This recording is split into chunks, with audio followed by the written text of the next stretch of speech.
Entonces, pues bienvenido Nelson a otra conversación sobre energía y economía. Y ahora tú traes el tema, podemos llamarlo eso, recuperación de la industria petrolera. Ese término que la gente usa mucho, muy libremente. O Bueno, todo ese fenómeno que está alrededor de la pérdida de potencial de producción de petróleo en Venezuela que estaría detrás del millón de barriles perdidos en los últimos años. bueno, buenos días, Alexander, y buenos días a Buenos días nuestros a todos escuchas. ahí. En lo que acabas de mencionar como introducción, podría ser el término de recuperación de la industria petrolera venezolana o cualquier industria petrolera en el mundo. Y eso lleva a recuperar el potencial de producción o mantener el potencial de producción. Si tú no tienes producción de petróleo, pues no tienes industria petrolera, porque ese es el insumo primordial de la industria, el producir petróleo. Vamos a comenzar a hablar sobre qué es potencial de producción. Mucha gente habla de potencial de producción, pero a veces no pueden entender el término, ¿no? Si no han estado cerca de esa tecnología o de esa forma de negocio. En la gráfica que se muestra ya se observa la variación del potencial de producción de petróleo. Hay tres rubros básicos en eso, que es lo que se llama el PCA o potencial al comienzo de año. Ese potencial por razones físicas de los yacimientos, por razones mecánicas de los pozos, tiene una caída y es lo que se llama declinación del potencial. Eso lleva a un número a un nivel de producción que se llama producción a final de año. Y eso es un diferencial que es lo que se muestra, perdón, con la caída de potencial. Y En la misma gráfica, ahí entramos, perdón, Nelson, en el problema, digamos, la fuente de los problemas que hemos tenido con la industria y el país en general. Es que tiene años cayendo el eso es correcto. potencial, pero lo más extraño, aunque tiene una explicación, por supuesto, es que durante todos esos años los precios del petróleo estaban por encima de 80, $90. Eso es correcto. Es Ahí decir, se pasó perdió lo una que no debió pasar. oportunidad. Bueno, y lo otro que se hace para aumentar el potencial es generación de potencial nuevo, que es la franja verdecita que está allí en la lámina. Con un ejemplo fácil, por ejemplo, que nosotros tenemos a principios de año 100 barriles, a final de año tenemos 80 barriles, hay una pérdida de 20 barriles que hay que recuperar para llegar nuevamente a los 100. Y si queremos incrementar por menos 10 barriles, tenemos también que hacer inversiones para eso, 10 barriles. En general, en la pérdida de potencial se pierde producto de condiciones físicas de los yacimientos y las condiciones de los pozos. Como vemos en la próxima lámina, como tú mencionaste anteriormente, nosotros hemos perdido alrededor de 1 millón de barriles diarios de potencial. Porque tú produces lo que tienes. Si no produces más, es porque no tienes más, a excepto de ciertos países, quizás Arabia Saudita, que tiene potencial cerrado, y eso es por otras razones. Pero tener un potencial cerrado tiene un costo, cosa que Venezuela no se puede dar ese lujo. Entonces esa pérdida que se ve ahí en la gráfica de 1 millón de barriles, tomando como referencia la producción del año 98. Si vemos una próxima lámina, que es lo que se llama el incremento y pérdida potencial desde 1998 al 2006 en Venezuela, vemos una línea, perdón, de declinación acumulada en ese periodo de 2.5 millones de barriles. Vemos otra línea que es de color verde, que es el incremento acumulado del potencial de 1.5. Pero el neteo o el diferencial entre uno y otro es lo que produce la línea roja de la declinación de 1 millón de barriles que ya lo mencionamos anteriormente.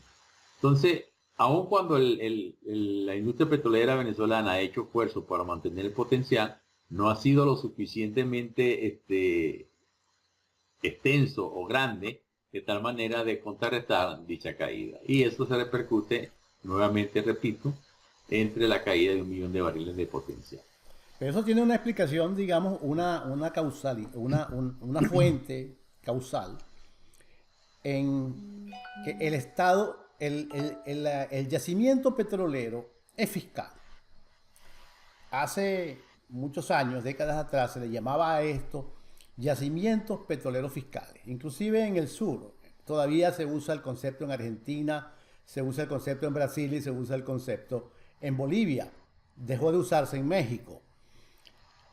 Está concebido de que entonces el subsuelo, cuando produce renta, eso es fiscal, porque el dueño del subsuelo es el Estado. En el caso venezolano, y eso lo sabemos, hay asociaciones con empresas privadas internacionales, pero el Estado toma parte importante de la renta, mucho más de la mitad, a través de dos mecanismos fundamentales, impuestos y regalías. Pero al mismo tiempo el Estado toma las decisiones de mantener la industria a determinado nivel de producción. Y y ya para terminar, repito, esto Nelson, lo que ha ocurrido es que el Estado ha gastado el ingreso generado en renta petrolera de su propio negocio petrolero, porque es suyo, es del subsuelo, es del Estado, y su ingreso es fiscal, se lo llevó al fisco, o lo derrochó, o entró por la corrupción, o por toda la ineficiencia que ha sembrado sobre la industria, pero no permitió que el dinero que necesitaba o el capital que necesitaba la industria para mantenerse la gallina, pues siguiendo poniendo huevos todos los días, eso no se hizo y entonces estamos hoy en esta etapa que se llama postpetrolera, ¿no? Sí. Bueno, hay diferentes métodos, opciones para generar potencial. Y es lo que se muestra en la lámina siguiente, la que está ahí. Ahí todo, como ustedes ven, es todo un mundo bastante complejo y es el alma, punto central de la industria petrolera, que es exactamente generación de potencial. ¿Y cómo se genera ese potencial? Bueno, a través de cada uno de los pozos que se perforan o que se reacondicionan. Entonces, en la parte superior está lo que es perforación, que es a lo que me voy a referir rápidamente, donde están los pozos de desarrollo, los de avanzada, los exploratorios y recuperación adicional. Los de desarrollo aumentan, son los que incorporan reservas, los de avanzada incorporan reservas, probables las pasan a reservas como tales, y los exploratorios, como su nombre lo indica, son aquellos que van mucho más allá para extender los yacimientos y buscar nuevos horizontes de producción. Pero la parte de la izquierda, que está integrada en un óvalo, es exactamente lo que se llama el recondicionamiento, recompletación de pozo, que se refiere a que todos aquellos pozos cerrados capaces de producir. Y eso es lo que se ha mencionado a nivel venezolano, de que existen alrededor de 20.000 pozos cerrados capaces de producir y que vía esos pozos nosotros podemos aumentar o generar potencial. Eso es muy cierto desde el punto de vista técnico. Creo que no hay ningún problema porque son cosas que se vienen haciendo desde hace muchos años. Sin embargo, eso requiere de inversiones, aspectos que no vamos a tocar o que no voy a tocar en este momento. Pero sí me voy a referir a una condición que es lo que yo llamo el sendero de productividad por pozo de petróleo, que es la lámina que está en pantalla y que el eje de las X es el número de pozos activos y el eje de las Y se refiere a la producción de petróleo en miles de barriles. Ahí están todos los países OPEP y la línea que se ve punteada es la capacidad o la productividad de los pozos. Es un indicador que refleja cuánto se puede producir por pozo. El caso venezolano. Esto para ponérselo a la gente un poco sencillo, Nelson, esto es como una vaca venezolana doble propósito de Carora. Exacto. Que te produce 25, 30 litros diarios de leche, y una vaca holandesa o danesa o neozelandesa que produce 47 litros diarios de leche. Eso es correcto. Eso es un buen símil. En el caso venezolano, como vemos acá, en materia de petróleo, la producción promedio por pozo es menor a 200 barriles. Esto de una forma u otra, elimina la competitividad que tiene Venezuela en el mundo petrolero. Le voy a decir muy sencillo, perforar un pozo aquí o en cualquier parte del mundo tiene unas características intrínsecas comunes. Y una de esa parte común es el acero. Entonces, si tú tienes el acero que le metes a un pozo venezolano y tienes el acero que le metes a un pozo de Arabia Saudita, pues el costo de ese acero a nivel costo por barril, que podríamos decir, de ese acero es mucho más barato en Arabia Saudita que en Venezuela por razón de productividad. Así no tengan ellos el acero, tengan que buscarlo en cualquier parte del mundo, ¿no? Es correcto. Entonces, eso implica pues que es como diría yo un plomo en el ala de una característica intrínseca de los yacimientos venezolanos, que eso no se puede cambiar. Eso, es decir, la naturaleza la hizo así y así se quedó. Entonces, eso es inalterable. No puedo yo hacer que los pozos produzcan más de ese promedio. Podría, hay pozos, lógicamente. Recuerdo que les menciono que es promedio. Hay pozos que producen más, pero ese es el promedio venezolano. Ahora, Néstor, te pregunto, Ajá. ¿esa producción por pozo varía en el tiempo, va cayendo o es más o menos estable? No, porque el pozo le sucede lo que ya explicamos antes, que es la declinación. Yo puedo tener un pozo que a principio de año tiene 100 barriles, pero a final de año puede tener 80. Se perdió 20% digo, sí, Ajá. 20% o 20 barriles de Claro, esa capacidad. sería la medida que reduce todo lo que dijiste en la primera lámina, correcto. Exacto. Correcto. Entonces la sumatoria de la caída de cada uno de estos pozos a nivel país o a nivel mundial es lo que se denomina pues declinación de la producción. Cuando comparamos estos un poco más a nivel país, pero de una manera mucho más explícita, diría, está la lámina que continúa, que es la producción de petróleo por pozo a nivel OPEP.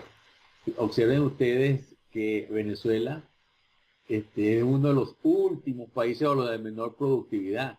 Si lo comparamos con el de Arabia Saudita, que está en el orden de los 2.867 barriles por pozo, pues eso es, como dividimos casi entre 100, eso es básicamente como 4 veces menos que la productividad de Arabia Saudita.